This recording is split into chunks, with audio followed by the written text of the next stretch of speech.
All right, here we go, Coach. Obviously, not the outcome you wanted Saturday. After looking at the film or whatever, you just kind of take us through that ball game. Yeah, I don't know if I've ever had a game where first quarter we had 4 plays offensively. They had 2 really long drives, and we didn't obviously. And the game kind of continued down that path. I thought, defensively we started off extremely slow on that side of the ball. We had 20 plays at half, and then the second half is kind of the exact flip of that, right? Defense played a lot better, and offense did not. I mean, you have your 3 turnovers, and in 2 series have back-to-back turnovers, and then we got the same formula as we had in the first half. Just didn't have any snaps to really get anything going. Um, if you're looking at it right now, we look like a bunch of individuals trying to play football rather than a team, to be honest with you. And um, we're continuing to address that. We got to be a team. We got to play complementary football. We're not doing that, and we got to protect the football. I mean, the recipe to win a football games never changes. And I did not think we went out there and played to our ability, and then it kind of turned into us kind of stepping back and hoping somebody else makes a play to spark us. And we talked about that. We talked about the environment we were going to be in. It was going to be nothing like the week before, and that we had to create our own excitement, and we had to create our plays because we were just in enemy territory there, and we didn't do any of that. So overall, just very bad night for us. Questions? How surprised are you by this? I'm very. When you really step back and look at it, and I know nobody probably wants to hear this, but because we're young, our leadership, there's not enough support from our leaders. And what I mean by that is, you got one of your captains, might correct somebody for a comment, or hey, let's motivate each other. And they don't have enough support to where if that individual is like, I don't care what you say, I'm doing what I want. There's not enough leadership support from that young man to make it right. And therefore, we spend a lot of time on developing leadership. We do. We're young. The coaches are still going to have to continue being that leader right now until we continue to get stronger in that area. And at the same time, we got to be brave enough to. We're always going to do what's right for the program. It does not matter who that individual is that might be happy that we're not playing to our best ability. We got to make sure we're a true team. And if we do that, I love the future for this season.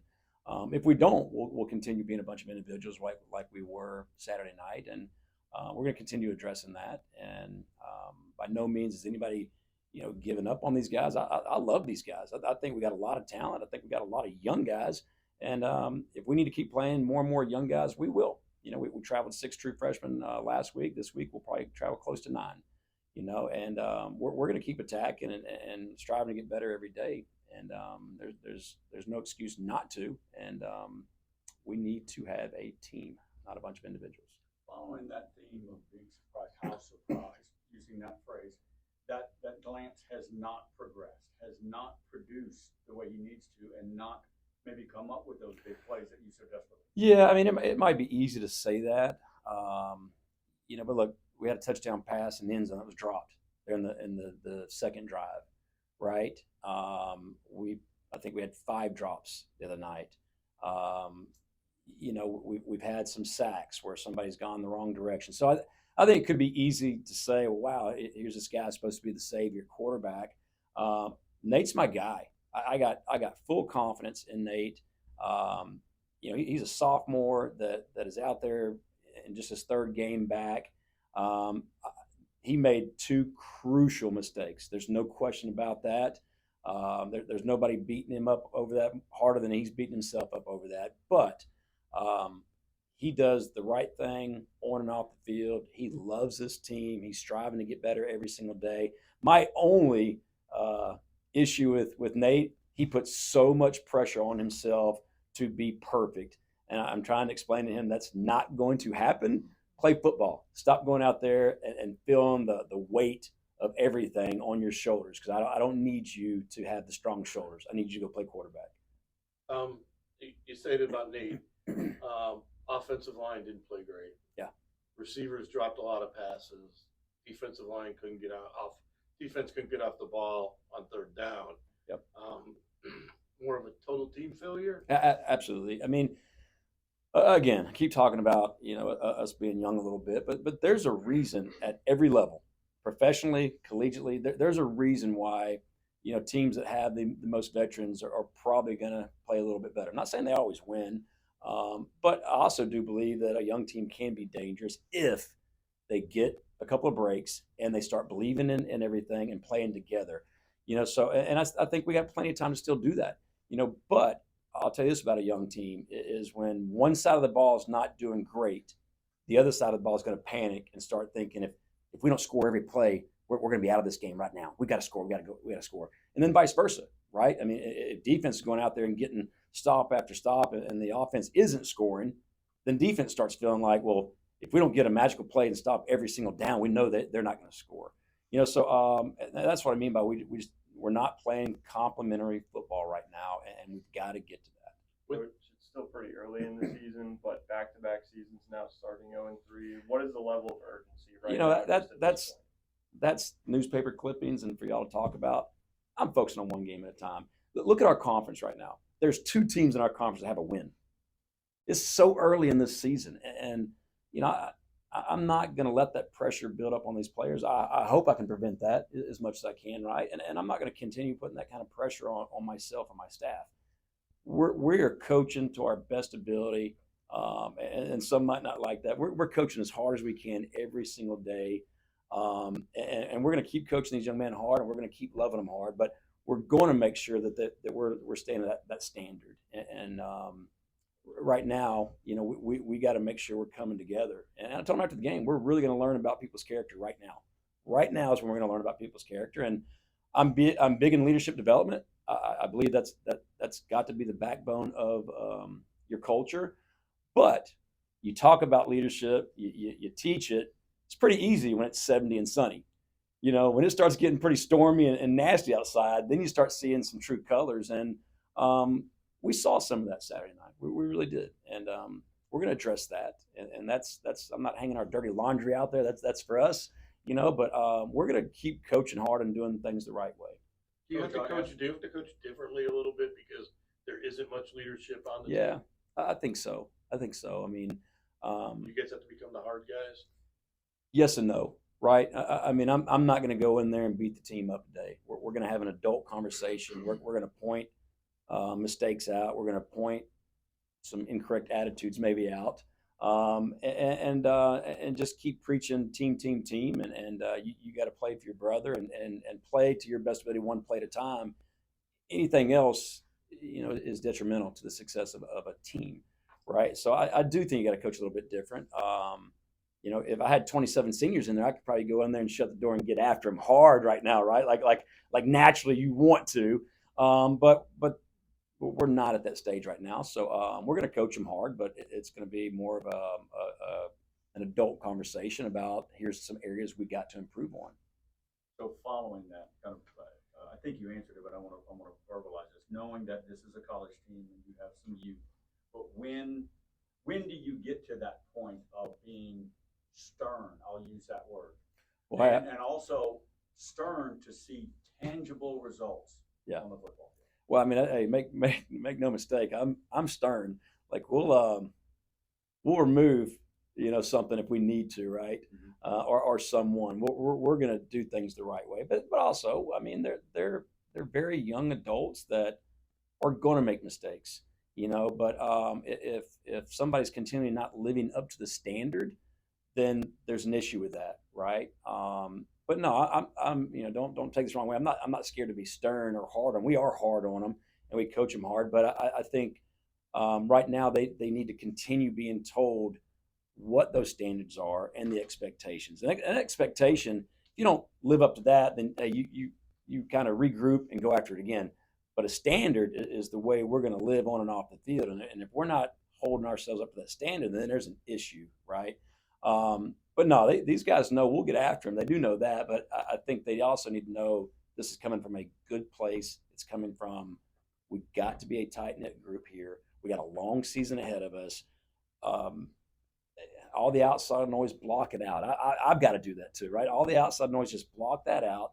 And at the end of the day, it's about us doing our best ability, one day at a time. and that's all I've ever asked for them. Go out there and play your best, one play at a time. If you do that for 4 quarters and you walk off, win, lose, or draw, I'll be so proud of you. Now, we didn't do that. We didn't do that week 1. We didn't do that week 3. Week 2 is a different beast, right? But we have not done that. And I do think Saturday night we saw some things kind of flare up a little bit that we look like a bunch of individuals right now. And that can't be the case. It can't. You stated earlier, by your earlier comments, that Nate is my guy. That Yep. kind of verbalizes that you've given him your full vote of confidence. Yep. Can we expect tweaks to this roster? Changes in who starts where and what position to try to get this, especially to get those big plays going? There could be some here or there. I don't think there'll be anything drastic. Like we do get a couple of guys back healthy now. Jamal Franklin is back healthy. We were so fired up about him in camp, even though he's a freshman. He's so big and got such great feet. He might not be ready to play this week. I don't know that, but he is practicing full go this week. On the defense side, we've gotten a couple guys back. We'll get Jamari Evans back this week.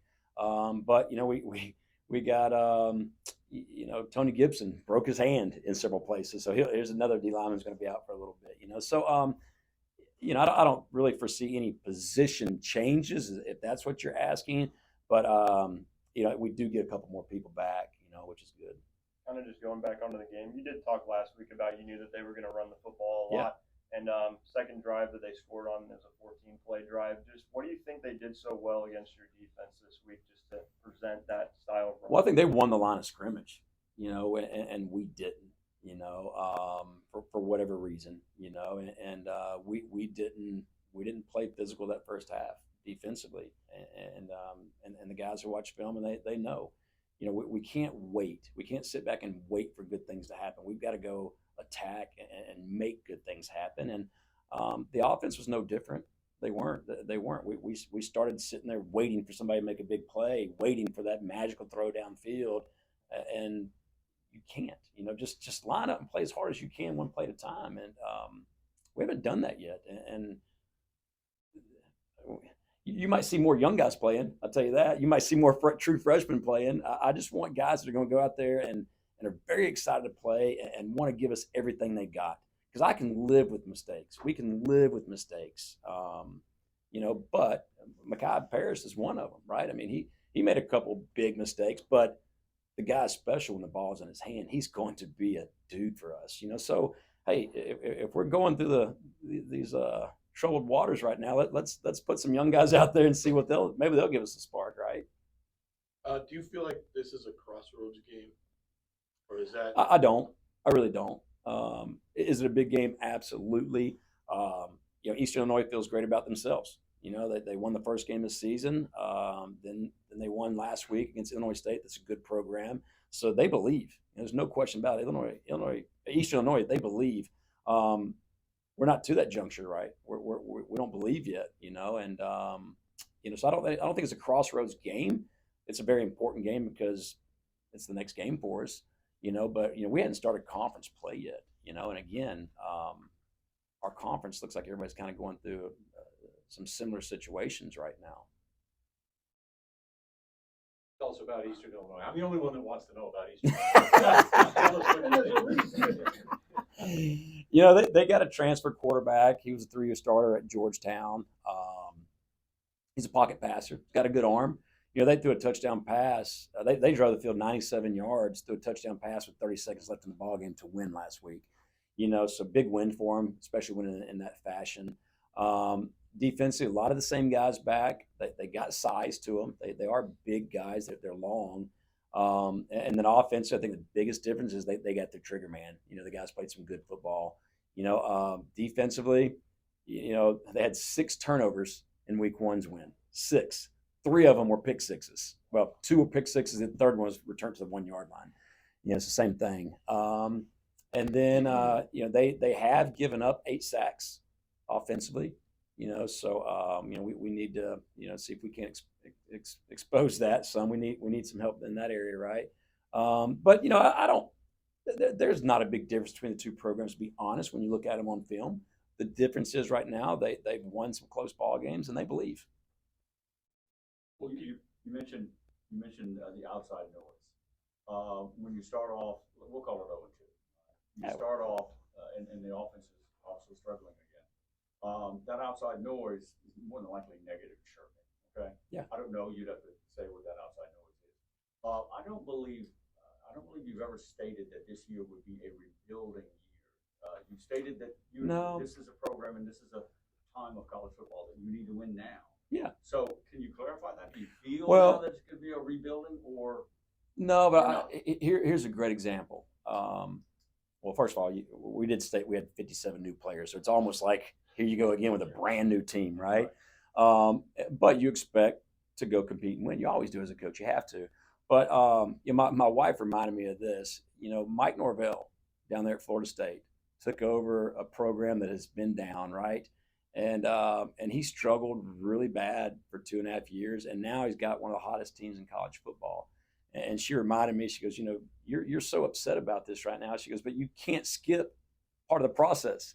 She goes, you just can't skip part of the rebuilding process. I was like, well, yeah, but we've been here. She pointed out, yeah, we've been here a year and a half, but you brought in 57 new guys that you were all excited about, So, sometimes as coaches have like just tunnel vision, like, yes, Rick, we want to win right now, but it takes a little bit of time, and I'm not saying I want to win the rest of the games on our schedule, and I expect us to go do that, right?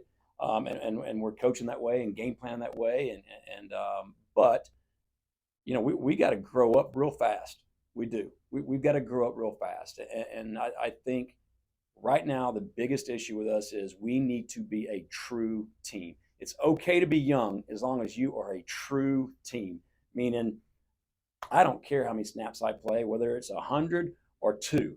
I care that my brother is playing hard and he's helping us win, and I'm cheering him on. And when I get my time, boom, I'm in and I'm ready to go. Rather than I'm not in the game. I don't care. And that's my frustration at this moment is we're not the team that a tight knit team yet, and we will be. There's there's no question about that. But so I don't know, Rick. Is college football nowadays? Are you rebuilding every year? Maybe. I mean, everything changes so drastically with everything, right? But I'm still fired up about these guys. We do have talent. I don't care that it's young or old. We just need to go out there and play together and play hard. not to harp on this offensive malaise? Yeah. Is this the most perplexing you have been? Because you went through some lean years in Tiffin and elsewhere, but is this the most perplexing you've been to try to get this offense generating where it needs to be? It's very similar to Tiffin. Very, very similar. We pretty much had to, wipe the roster and kind of start over. It was my third year there that we got our quarterback that was the guy. I do believe Nate's the guy. I do. I really do. My second year there, we got a couple receivers that were really good. Charles Holland, I think he caught 22 balls in a game for us. He set all these records. So we got our 2 guys there, and then it was our 4th year where we signed 2 running backs that were the difference maker. They were kind of the last piece of that puzzle. Now I don't want to. We ain't taking that long, right? But it's very similar in a lot of ways. That program there had not had any success. They were dead last in the country in everything, and changing their attitude and mindset of not hoping we play well to hoping somebody makes a play to we're going to go win today. That's the toughest thing right there, and I feel like we're kind of at that juncture here of, but let's not hope we go play well.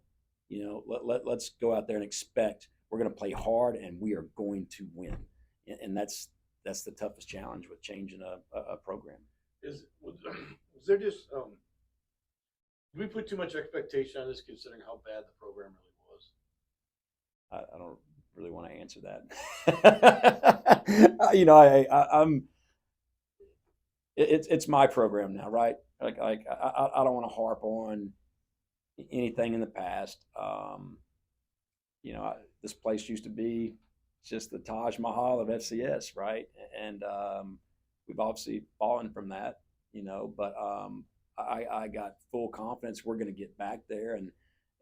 And just like Norvell at Florida State, everybody there that was all mad at him and probably, hey, he'll never get it done.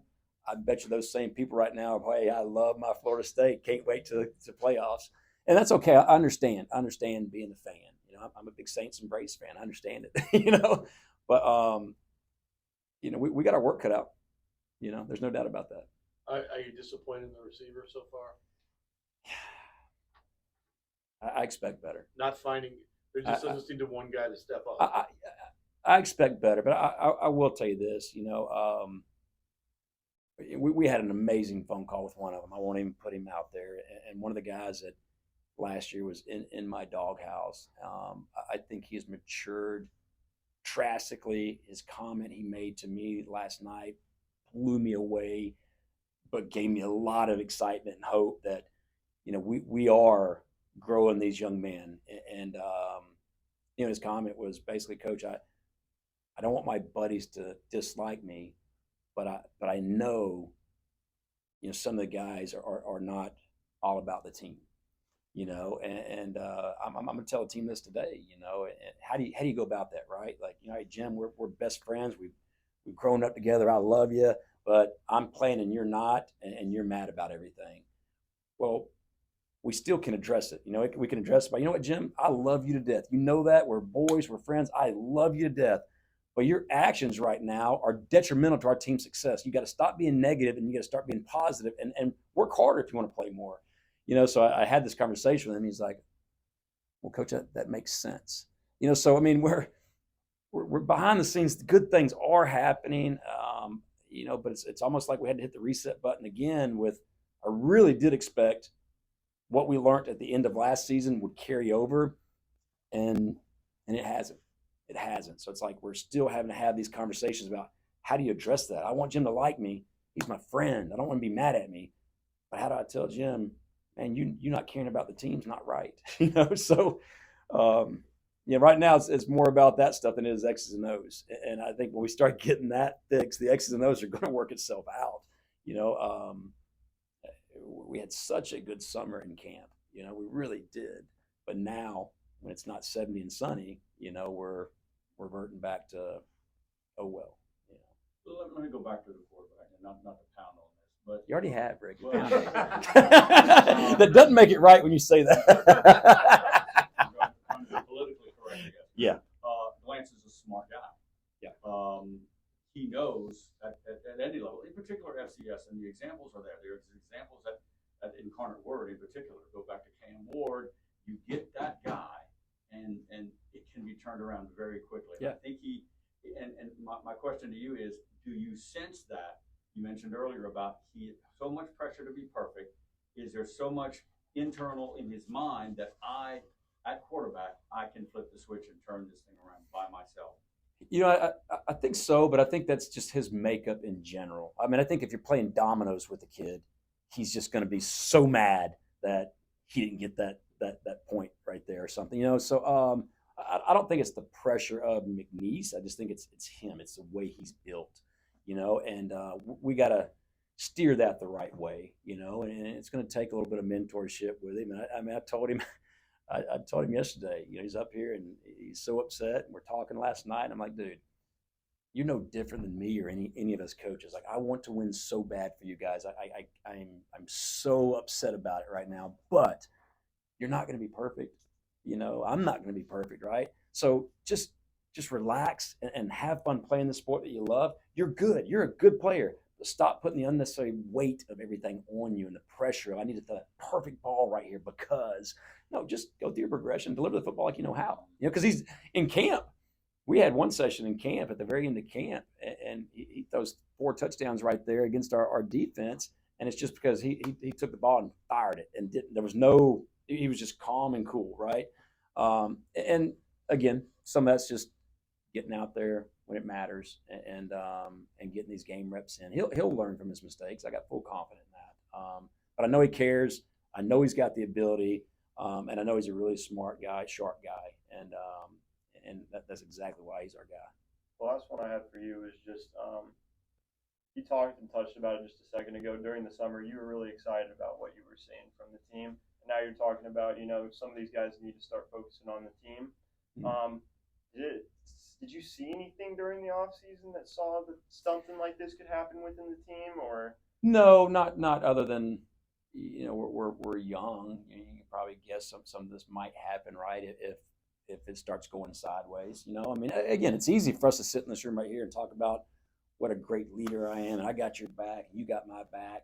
When we're sitting in a room at 72 degrees and it's all calm, right? But you apply pressure, and then you start learning. Are you really built to be a leader, or are you not about the team? I mean, and that's a little bit what's happening right now, and not happy about it, but it's probably a little bit expected if you really think about it. And but we got to learn from it. We got to learn from this right now, and I think we'll be fine. So y'all got enough material for about 2 weeks. I shouldn't have to see y'all for 2 weeks. I feel like we're on 60 Minutes right here. I mean.